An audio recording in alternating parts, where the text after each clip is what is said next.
आज ये जो प्रोग्राम किया गया है, पहले तो मजलिस का प्रोग्राम था, उसके बाद शिया लॉ बोर्ड की तरफ से भी प्रोग्राम किया जा रहा है। जी ऑल इंडिया शिया पर्सनल लॉ बोर्ड की तरफ से शिया मुसलमान जो मुमरा माफ़ कीजिए पूरे हिंदुस्तान में है, उनके हुकूक की आवाज़ उठाने के लिए कुछ इजलास आम का आपने ऐलान किया गया है। जी हाँ, देखिए आज बिस्मिल्लाहिर्रहमानिर्रहीम आज यहाँ पर महफिल मासूमीन सुहाना मुमरा में शिया उलमा बोर्ड महाराष्ट्र की जानिब से एक अज़ीमुश्शान प्रोग्राम किया गया, जिसमें आपने जैसा कि देखा कि उलमा की एक बहुत बड़ी तादाद मौजूद थी इस प्रोग्राम में और उन्होंने शिरकत फरमाई और इसी सेमिनार और मजलिस के ज़रिए से ये ऐलान किया गया कि ऑल इंडिया शिया पर्सनल बोर्ड की हम लोग हिमायत करेंगे और हर एतबार से हम इस इदारे के बाजू को इंशाअल्लाह मजबूत करेंगे, क्योंकि ये वो इदारा है जो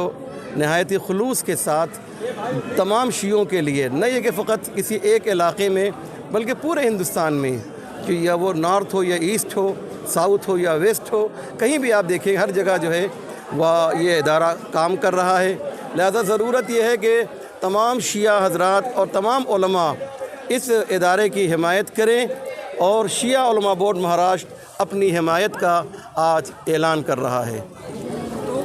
क्या मकसद है इस इजलास आम का, जैसे हिमायत का तो आपने, तो किस उन्वान के तहत ये प्रोग्राम रखा जा रहा है? जी हाँ, ये जो प्रोग्राम रखा गया इसीलिए ताकि लोगों में अवेयरनेस और बेदारी पैदा की जाए और लोग ये समझें कि ऑल इंडिया शिया पर्सनल बोर्ड के नाम से एक इदारा है कि जो शियों की फ़लाह व बहबूद और शियों के फ़ायदे के लिए बनाया गया है और वो नर्वस ना हो, मायूस ना हो, क्योंकि एक बड़ा और मजबूत और ताकतवर इदारा जो है वो हमारी पुश्तिबानी कर रहा है, हमें सपोर्ट दे रहा है।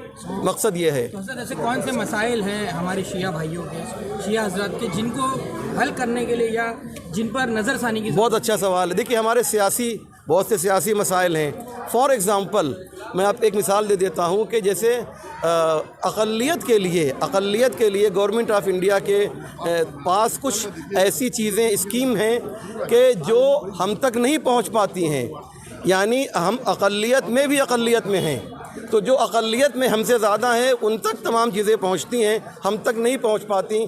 तो ये जो बोर्ड है, ये इसकी कोशिश ये होगी कि हम जो है प्राइम मिनिस्टर से मिलकर हमारे जो राइट्स हैं, हमारे जो हुकूक हैं, हम भीख नहीं मांगना चाहते हैं बल्कि हक़ को जो है छीनना चाहते हैं जो दूसरों ने ले लिया है। लेकिन जनरल कैटेगरीज होने की वजह से जो हम तक जो सहूलतें पहुंच नहीं पाती हुकूमत की, जो सहूलतें हैं, जो कुछ भी सहूलतें हैं। मसला ये है कि ज़्यादातर जो हमारे शिया हज़रात हैं उनके सरनेम सैयद होते हैं, रिजवी होते हैं, तो उन्हें ओपन कंसिडर कर लिया जाता है। तो क्या इसी ताल्लुक से आप लोग कुछ मसाइल को हल करने? देखिए ये भी एक मसला है कि हम इस मसले को कैसे हल किया जाए। इंशाअल्लाह हमारे यासूफ भाई जो हैं, जो इसके जनरल सेक्रेटरी हैं, वो इस सिलसिले में ज़्यादा आपको बताएंगे। लेकिन इनका जो मकसद है वो यही है कि शियों को सियासी एतबार से, समाजी एतबार से और इल्मी एतबार से मजबूत किया जाए। एक सेंटेंस में ये इसका मकसद है। यासूफ भाई हज़रत क्या कहेंगे इस इजलास आम के बारे में, किस तरह से इसकी तफसीलात बयान?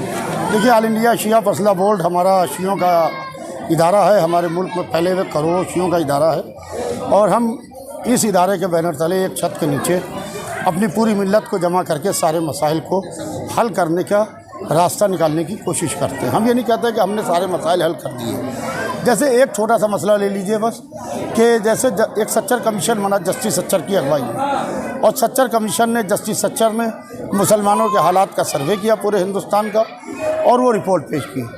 तो हम 2 दफ़ा जस्टिस सच्चर से मिले, हमने शियों के मसाइल उनके सामने रखे। जब जस्टिस सच्चर ने अपनी रिपोर्ट पेश की तो उन्होंने हमारी कम्युनिटी को पूरी तरीके से नज़रअंदाज किया। तो हम इजलास आम में ये मांग करेंगे हुकूमत हिंदुस्तान सच्चर कमीशन की तरफ पर एक ऐसा कमीशन बनाए कि जो हमारे हिंदुस्तान में फैले हुए शियों के हालात का सर्वे करे, उनके मसाइल का, और उसके बाद में उसका हल तलाश करने की कोशिश की जाए। अल्लामा कांग्रेस की हुकूमत की सच्चर कमेटी की रिपोर्ट को लेकर काफ़ी मांगे की गई। श्री कृष्णा कमीशन है जो अक़लियतों की जो हालत है हिंदुस्तान में, खासतौर से मुसलमानों की, उसको लेकर वो चीख कर कह रही है, उसका उन्होंने कोई भी उस पर अमल दरामद नहीं किया, कुछ भी उसके ताल्लुक से ऐसी सहूलतें नहीं मिली। आपको लगता है कि मौजूदा हुकूमत जिनकी जो स्ट्रेटजी है, जिनका जो सोचने का तरीका है, जो इनका हुकूमत करने का तरीका और मुसलमानों के ताल्लुक से जो रवैया है उनका, तो आपको लगता है कि वो इस पर ध्यान देंगे कुछ? देखिए, अगर हक नहीं मिला तो क्या हक मांगना छोड़ दिया जाए? अगर हक नहीं देगी सरकार तो क्या हक मांगना बंद कर दें? लिहाजा हाँ, हक मांगेंगे और हम बताएंगे कि मोदी जी ने खाली सबके विश्वास की बात की थी, खाली ये ज़बानी वादे हैं और हमारे समुदाय को न विश्वास में लिया गया न उनके विकास की कोई बात की गई। विश्वास की आप बात कर रहे हैं तो मुख्तार अब्बास नकवी साहब वज़ीर अक़लियती उमूर रह चुके हैं भारत के, आप जानते हैं, तो वो भी शायद शिया बिरादरी से ही है, तो वो क्यों नहीं कुछ कर सके सर? देखिए, वो एज ए शिया बिरादरी की हैसियत से नहीं थे, वो पार्टी के वर्कर की हैसियत से थे। लिहाजा पार्टी के वर्कर की हैसियत से उन्होंने पार्टी में अपना जो भी योगदान दिया हो वो उन्होंने मुख्तार अब्बास साहब ने पार्टी में दिया है। लिहाजा हम यहाँ पूरे शिया समुदाय की बात कर रहे हैं, बीजेपी की पार्टी के योगदान की बात नहीं कर रहे हैं। किस तरह से शिया भाइयों को या मिल्लत को किस तरह से आप इस इजलास आम में आने की दावत देंगे? मैं हज़रात उलमा, खुतबा, वाइज़ीन, शुअरा सबसे गुजारिश करता हूँ कि 4 दिसंबर को शब में 7 बजे मुग़ल मस्जिद इमामबाड़ा रोड पे तशरीफ़ लाएँ और आके वहाँ के ऊपर अपने जो मसाइल हैं उस मसाइल के हल की तलाश के लिए एक छत के नीचे बैठे। और पूरे मुल्क से हज़रात उलमा, खुतबा, वाइज़ीन, ज़िम्मेदार हज़रात आ रहे हैं जहाँ के ऊपर हमारे हक़ की आवाज़ को उठाया जाएगा।